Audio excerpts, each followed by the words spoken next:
মৃত্যুকে কে না ভয় পায়, তবুও মৃত্যু যেন মহাবিশ্বের মহাসত্যে পরিণত হয়েছে। হ্যালো ভিউয়ার্স, সবাইকে তৌহিদ ইংলিশ একাডেমির নতুন ভিডিওতে স্বাগতম জানাচ্ছি।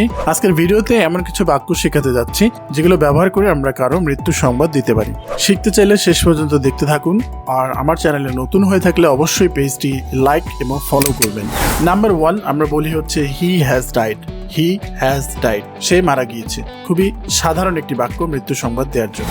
Number 2 he is no more. He is no more, এটি ব্যবহার করে খুব সফটলি কাউকে আপনি মৃত্যু সংবাদ দিতে পারেন। Number 3 he has passed away. He has passed away. Number 4 he has left the world forever. He has left the world forever, সে চিরকালের জন্য পৃথিবী ছেড়ে চলে গিয়েছে। নাম্বার 5 আগের মতো একটি expression, he has departed forever. Depart মানে হচ্ছে চলে যাওয়া, প্রস্থান করা। Number 6 he has lost his life. He has lost his life. Number 7 he has breathed his last. He has breathed his last, অর্থাৎ সে শেষ নিঃশ্বাস ত্যাগ করেছে।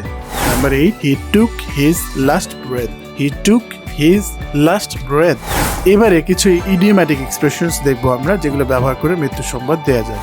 প্রথমটি he has beaten the dust. He has beaten the dust. দ্বিতীয়টি he has kicked the bucket. He has kicked the bucket. শেষটা he has given up the ghost. He has given up the ghost. তো viewers, এই হচ্ছে আজকের video. আশা করি এক্সপ্রেশনসগুলো আপনারা practice করবেন এবং আয়ত্ত করবেন। ধন্যবাদ সবাইকে।